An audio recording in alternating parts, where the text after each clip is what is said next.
Welcome back everybody. Today I have another BT8 deck for you. I know it's been delayed in some countries. In Europe we're getting it on the 13th of May. I just wanted to make sure you had an idea of how to put the structure decks together. So we're going to start with the Mastemon deck, of course, because purple is just, the ceiling on purple is just so high. There's a lot of different things you can do with this deck. This is not the best deck ever. I don't know what is going to be yet until I start playing it locals more, but I have been testing it. I've been proxying it, so the cards I have here are proxied, and I ran out of ink a little bit somewhere, so they're not the best looking proxies on the planet. But again, it's just to give you an idea of what you can build going into BT8 with your Mastemon deck. It's a starting point for you. But this is how I've been testing it out so far, getting used to Jawgrass, because it's a whole new mechanic. Again, the game has changed again radically. So yes, let's have a look at that deck. But before we get into the deck, I have a really cool giveaway for you today. So stay tuned to after the deck profile and we'll talk about it then.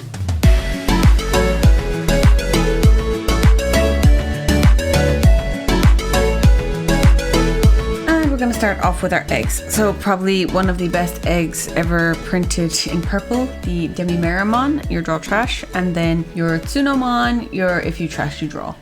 You don't have to play the Tsunomon, but I found when I'm testing, I do go to my fifth egg sometimes because, you know, purple can get a little bit grindy sometimes because you're trying to get everything into your trash. So you do tend to cycle through a little bit. The fifth egg is, of course, your own choice. You can play the egg from the new structure deck, but I like Tsunomon. He gives you a draw. I like drawing. So we don't play that many rookies in this deck. So starting off with, I'm gonna play the 4 Tapermon. He's a great card. Tapermon has always been a great rookie for purple. He's a 3 cost, and when he dies, you trigger draw 1 card, and if he's on top of Demimera egg, that's like draw 2, trash 1. So next up I have the 3 Gabumon. He's got the inherit of when attacking, draw 1, trash 1. So again, you want a lot of stuff in your trash anyway. So he's a good shout for the deck. And the final rookie I play is 3 Alcrabone. Alcrabone's great because on deletion he also deletes a level 3. Now, I don't know how relevant it's going to be in the newest format because I don't know what people are going to be playing fully yet. Like you have an idea of what people are going to be playing, but not 100% yet. But again, the rookie spaces are very interchangeable. Like you can use Labramons, you can use Gazimons, anything you want really. These are just the spots that I've been using, and mainly the Gabumon has been probably one of the best ones to use. On to our level 4s. So I'm playing 4 of the Gatomon.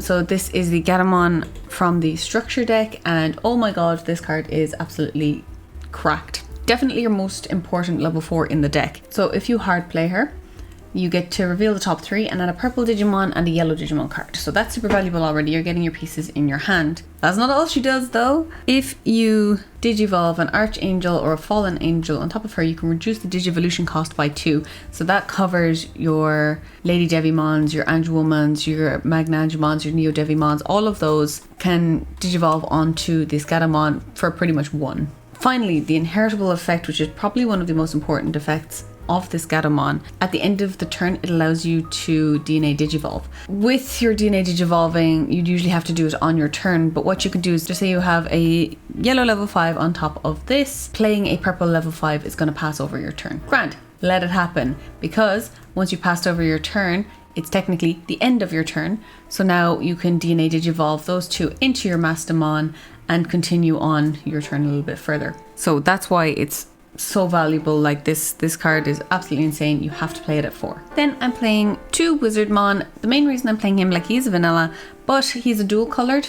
So with the new option cards that we have out, the dual colored option cards, you have to have a purple and a yellow on board. So it can be like a purple Tamer and yellow Digimon. It can be that way as well, or purple and yellow Digimon.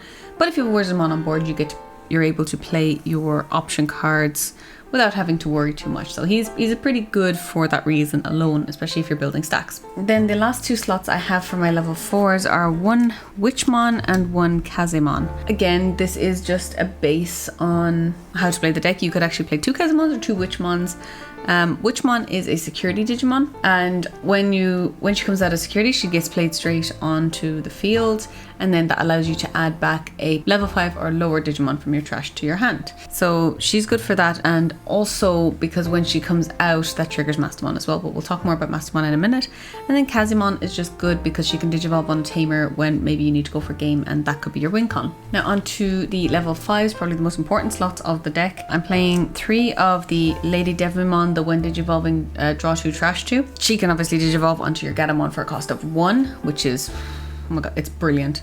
But also, when you use an option card, you get to delete one of your opponent's level 3 Digimon when the Digimon on top attacks. It's very good. She's also 8000 DP, which is pretty big for a level 5. And it's just a really good card. Then I'm playing 2 of the Angie Woman from the structure deck. If you straight player, you give a Digimon -2 security checks. And then her inheritance, she gives security attack +1. But only while you have a purple Digimon in play. So if you have the Mastemon Digivolve on top of her, that's technically a purple Digimon in play. So you get the +1 security check, which is just that little bit more aggression that you need sometimes. And of course, she's an Archangel. And then I'm playing the 1 Lady Devimon from the structure deck. This Lady Devimon is just the better Lady Devimon, but I still think there is room for the structure deck Lady Devimon. So when you digivolve, you get to, if you trash a card in your hand, you can reveal the top 3 cards from your deck and add the Archangel, Fallen Angel, or Angel to your hand. So you get to add 1 purple and 1 yellow. Her inherit effect is also really cool because she gives all yellow Digimon retaliation. So that's why I think there definitely is a place for her in the deck. I like the retaliation aspect of it, and she's one of the best girls, so you can't really leave her out. Then I'm playing 4 of the Magna Angemon. Now, he's a really cool card. Again, he digivolves on top of your Gatomon for 1, but also when he's hard played, you get recovery. So this is the recovery aspect of your deck, and you could just keep recycling him from your trash to your security. It's absolutely crazy. Very good card. And then I'm playing 2 of the Lucimon Chaos Mode. This card is beautiful when it comes out of your security through Mastemon's effect because you get to kill so much with it. Because on play, you can delete either one of your opponent's tamers or you can delete one of their level 6 or lower Digimon. And paired with Mastemon, this card is just so good. And now all of your level 5s are used as your DNA Digivolution fodder. And it gives a lot of nice inherit effects there. So I feel like this is a really good level 5 lineup. I don't think I would deviate much from it right now anyway, because I feel like the most change in these decks would happen around the level 3s and maybe these 2 level 4s. Alright, going on to the level 6s, and the best girl in the deck is Mastemon. My ink was running out of my computer. That's why she looks like shit here. Sorry guys. She's the whole reason for this deck. Like I said, it's a new mechanism. This DNA Digivolution is just, took me a second to get my head around because it's cracked. It's insane. To DNA Digivolve into Mastemon, you need a yellow level 5 and you need a purple level 5. One thing to note about DNA Digivolving is it becomes a whole new Digimon. So any effects like, say there was a Howling Memory Boost played on the Angelwoman or the Lady Devimon underneath, that all gets scrapped and it's a completely new Digimon. Also, if these 2 attacked and then you used them to go into Mastemon, she restands as a new Digimon. So say you built a stack and you had the Tsunomon underneath, that all resets as well. So it's a completely new Digimon. If you digivolve into her regularly, don't get to play it as a new Digimon, so it would carry over all of the previous effects. So when you digivolve into Mastemon, either by DNA Digivolve or by regular Digivolve, you get to take a yellow or purple Digimon from your trash and put it on top of your security stack. Then, if you DNA Digivolved only, you get to look at your security stack and play a level 5 or lower Digimon from your security. Now, if you play your Magna Angemon, you get to recover 1. If you play your Lucimon, you get to kill a level 6 or lower or a tamer. Then, all turns, so both your turn and your opponent's turn, this is important. When you play a Digimon by an effect, you get to delete one of your opponent's Digimon with the same level or lower level than the Digimon you played. So for example, take your level 5, or you take the Lucimon from your trash, put it on top of your security, use Mastemon's DNA Digivolve effect, bring out your Lucimon. Now all of a sudden, you're able to kill one of their tamers, but also a level 5 or lower Digimon on their field. So 2, that's why he feels so good to play. But then also, for example, your Witchmon comes out on your opponent's turn. They attack into your security, you bring out your Witchmon. Now all of a sudden, you can still use Mastemon's effect again and delete a level 4 or lower Digimon on their field. So this card is absolutely just, it's a whole game changer. The other level 6 I'm playing is just one of Hanamon Fall Down mode. So she doesn't DNA Digivolve, but you can digivolve her onto another Ophanamon for a cost of 2, which is kind of cool in itself. Then when you digivolve, if she has a purple Digimon in her Digivolution stack, you get to delete a level 4 or lower Digimon on your opponent's field. Or if she has a yellow, you get to recover, and if she has both yellow and purple, you get to do both. And then as well, on deletion, you can play a purple or yellow level 4 or lower Digimon from your trash. So I just thought it was a really cool card and I wanted to play around with it. There are a lot of other cool level 6s that can be put in this deck, but like I said, this is a starting point. Now I'm playing some level 7s and I'm playing the Omnimon's Worth Defeat because again, you could digivolve that onto your Ophanamon and delete a tamer, or if it comes out in security, you get to trigger Mastemon's effect, so you'd be able to kill a level 7 or lower Digimon, which is absolutely crazy. So that pretty much deals with anything. It deals with Susanomon even, and if it gets deleted, you get to delete one of your opponent's Digimon too. So very cool card, great in this deck. Honestly, might bump it up to 4. Next, we're on to option cards, and I'm playing 4 of the Flame Hell Scythe. Now this is a really interesting card. So one of your opponent's Digimon gets minus 6,000 DP, and then you can play a dude from your trash with 6,000 DP or less. So you can pretty much play the majority of your level 5s, so the Magna Angemon, the Angewoman and the Lady Devi, or any of the rest of your cards here.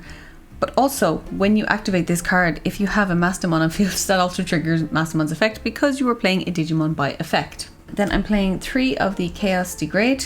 Now this one is another really cool option card where you can place one of your opponent's cards at the top or the bottom of their security and then trash the top card of their security. So if it's a super big dude that you need to get rid of, put it to the top and trash him. If it's a small dude, put it to the bottom and trash one of the unknown security cards from it. So it's good for dealing with a lot of big monsters, essentially. Then I'm playing 2 purple memory boosts just for consistency, just for finding your pieces and that little bit of extra memory. And I'm playing 3 of the Carry. She's a memory fixer, but also when you add a card to your security stack, you gain a memory.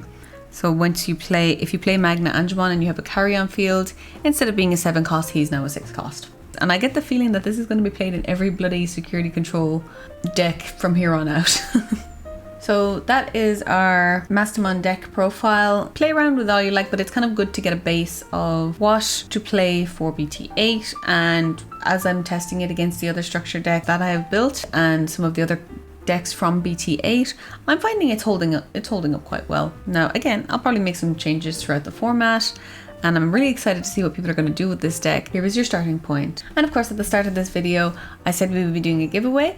And thank you to Cardmarket for sponsoring this video. I have 5 €10 vouchers for Cardmarket to give away. How to win the 5 €10 vouchers? Like this video, subscribe, and comment the deck you are most looking forward to for BT8. I will announce the winners in 2 weeks time. So on the 20th of May, I will announce the winners for the 5 €10 vouchers. So thanks again Cardmarket for sponsoring this video and giving some really cool prizes for giveaways. I use Cardmarket all the time. I'm a big seller on Cardmarket. That is how I'm able to keep up the content, by selling off the stuff that I don't need and buying all the stuff that I do need, and buying all the stuff for my collections, of course. So again, thanks everybody for watching this video, and I will see you all in the next one.